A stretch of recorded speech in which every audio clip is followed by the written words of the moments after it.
warahmatullahi wabarakatuh. Halo Sobat Sehat, selamat datang kembali di Podcast Lab, podcast kesehatan Puskesmas Laladon.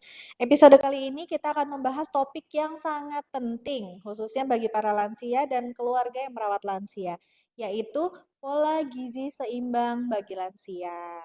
Nah, seiring bertambahnya usia, kebutuhan gizi seseorang juga mengalami perubahan. Dari mulai di dalam perut, kemudian lahir sebagai bayi, lalu ada balita, anak prasekolah, remaja, dewasa, dan yang terakhir itu pola gizi seimbang bagi lansia. Banyak lansia mengalami penurunan nafsu makan, memiliki penyakit tertentu seperti misalnya diabetes atau hipertensi, bahkan mengalami kesulitan mengunyah makanan. Hal itu penting bagi kita untuk memahami pola makan yang tepat agar lansia tetap aktif, sehat, dan memiliki kualitas hidup yang baik.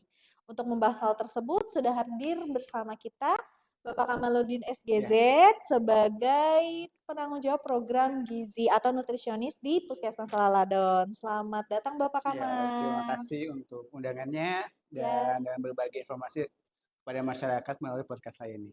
baik. Mungkin kita langsung saja ke pertanyaan pertama. Mengapa gizi pada lansia itu penting, Bapak? Nah, ya, kenapa sih gizi pada lansia itu penting? Karena pada lansia atau usia lanjut usia itu terjadi perubahan dalam tubuhnya.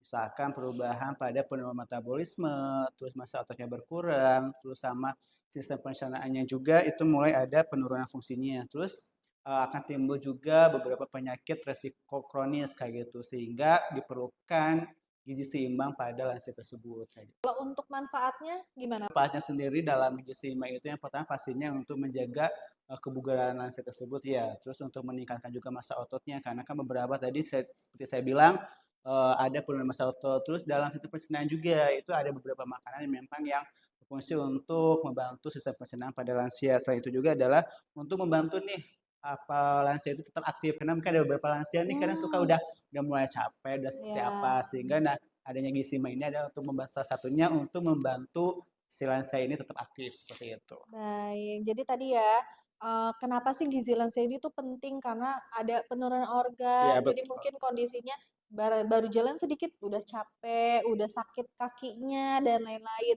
Nah, gizi seimbang ini perlu untuk menopang Iya, hal-hal tersebut, seperti itu ya Pak ya. iya betul sekali. Baik, tadi menyinggung tentang makanan yang boleh dikonsumsi oleh lansia. Itu apa saja sih Pak makanan yang dianjurkan Ya, dikonsumsi? sebetulnya kalau untuk makanan yang dianjurkan sih yang penting beragam ya dan beragam yang paling sehat. Contohnya kan kalau di gizi mas sendiri itu ada yang ada dibagi-bagi nih ya, ada karbohidratnya, proteinnya, lemaknya, sayur buahnya. Situ harus terpenuhi. Misal contohnya di karbohidratnya mungkin ada berapa ya kayak dari nasi. Jadi nggak hanya nasi aja, mungkin bisa pakai ubi, kentang, Hmm, singkong. Jadi harus variatif ya. variatif betul sekali. Mungkin ada beberapa ih bosan nih pakai nasi, boleh nih nanti Hmm. karbohidrat diganti dengan ubi, kentang, singkong seperti itu. Terus masuk ke sumber proteinnya nih. Proteinnya ada protein nabati, ada protein hewani. Kalau untuk protein hewani sendiri, contohnya ikan, daging, Daging, telur, telur. seperti itu. Terus kalau untuk protein nabatinya dia tahu, tempe yang mudah-mudahan dapat aja sekitarnya. Itu juga ada sayur mayurnya kayak bayam, kangkung, wortel, seperti itu. Dan jangan lupa untuk buah-buahannya. Jadi intinya adalah beragam. Tadi. Iya, Beragam. Jadi betul. semuanya terpenuhi ya Betul Pak ya. sekali. Jangan hanya mungkin karbohidratnya saja atau proteinnya saja, tapi jangan lupa ada seratnya dari buah dan Iya, sayur. betul. Eh, untuk protein, Hmm? mengapa lansia itu membutuhkan penting bagi Oh iya. mengapa protein itu penting bagi lansia? Ya, kalau untuk protein ya sebenarnya nggak hanya dari lansia ya, Mm-mm. dari semua siklus hidup dari bayi, balita segala macam itu yang penting. Dan untuk lansia ini kenapa sangat penting? Karena lansia kan ada penurunan-penurunan kayak tadi Hmm, metabolisme, terus ada juga penurunan massa otot. Nah, protein ini penting untuk menjaga massa ototnya untuk tetap bisa beraktivitas seperti biasanya kayak gitu. Meskipun emang ada penurunan aktivitas dalam sehari-hari, tapi dengan adanya bantuan pengasuh protein dari tadi yang dari ikan, telur, ayam itu bisa membantu untuk menjaga tetap bisa beraktivitas seperti biasa. oh, Gitu. Ya. baik. Jadi untuk makanannya tentu untuk proteinnya juga diperhatikan karena mungkin sudah lansia ada Hmm, indera perasa yang mungkin iya betul. menurun ya. Jadi mungkin kurang enak nih makan protein-protein itu jangan lupa tetap dikonsumsi Iya. seperti itu ya.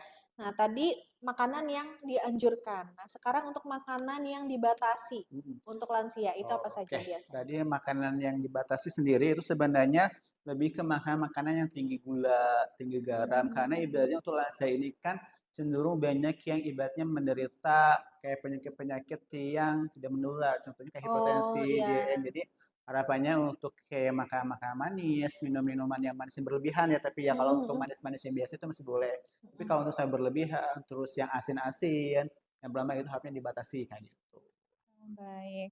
Kalau untuk gorengan, Mm-mm. nah itu gimana Pak? Iya, Boleh ini nggak sih lansia betul. ini makan gorengan Ya, gitu? betul itu salah satu pertanyaan yang sering dipertanyakan ya pastinya. Sebenarnya untuk makan gorengan itu diperbolehkan, tapi ingat batasannya. Nah, gitu. Sebenarnya dari tadi mungkin kayak yang makan-makan itu sebenarnya tidak yang dibatasi ya, tidak maksudnya eh, tidak ada yang tidak Tidak boleh. boleh sama Iya, sekali tapi gitu. dibatasi. Contohnya kayak gorengan sebenarnya boleh, tapi ingat dibatasi karena kan gorengan pasti kita tahu ya banyak Ya lemaknya banyak lah, lemaknya. mungkin tambahin asin-asinnya kayak gitu. Takutnya ketika terlalu banyak makan gorengan, dia nantinya udah kenyang dulu nggak mau makan yang lain juga Oh kan. iya Iya, betul lebih kan ke biasanya sana. suka ada Iya, tepung-tepungan betul ya Pak ya. sekali ya. Jadi kenyang malah asupan dari karbohidratnya berkurang. Mm-mm, betul. Kemudian mungkin dari proteinnya berkurang, hanya protein mungkin dari sayur-sayurannya aja Iya. ya Pak ya.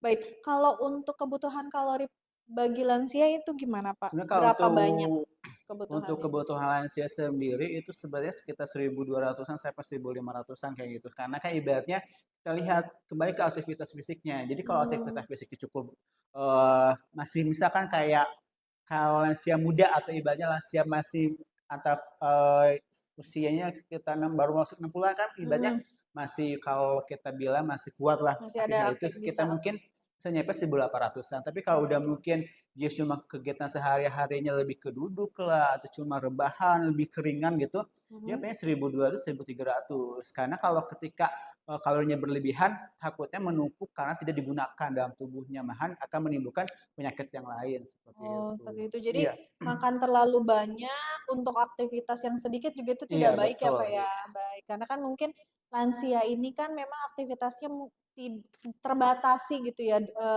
Maksudnya aktivitasnya sudah tidak terlalu banyak, lalu konsumsinya juga berarti diperhatikan. Walaupun aktivitasnya sedikit, makannya banyak, misalnya itu juga mungkin lumayan beresiko ya, Iya Pak ya, betul ya. untuk penyakit-penyakit yang tidak menular tadi. Baik, untuk sobat sehat, dari perbincangan hari ini kita belajar bahwa pola gizi seimbang itu sangat penting bagi lansia. Beberapa poin yang dapat kita ingat itu pertama perbanyak konsumsi protein yang berkualitas, kemudian sayur dan buah. Batasi makanan yang tinggi gula, tinggi garam, dan Iya tinggi lemak. betul. Seperti tadi gorengan itu Iya ya, betul sekali. bukannya tidak boleh makan, boleh saja, tapi dibatasi. Dibatasi. Kemudian penuhi juga kebutuhan kalori sesuai usia dan aktivitas. Nah, untuk lansia ini aktivitasnya sudah berkurang, konsumsi kalorinya juga perlu diperhatikan.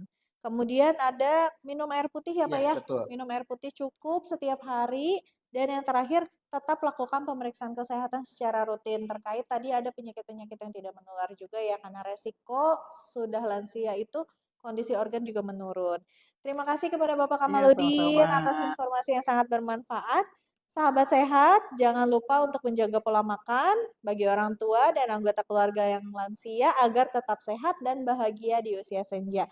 Saya Nadia pamit undur diri, sampai jumpa di podcast selanjutnya bersama Puskesmas Laladon. Wassalamualaikum warahmatullahi Warahmatullahi wabarakatuh. wabarakatuh.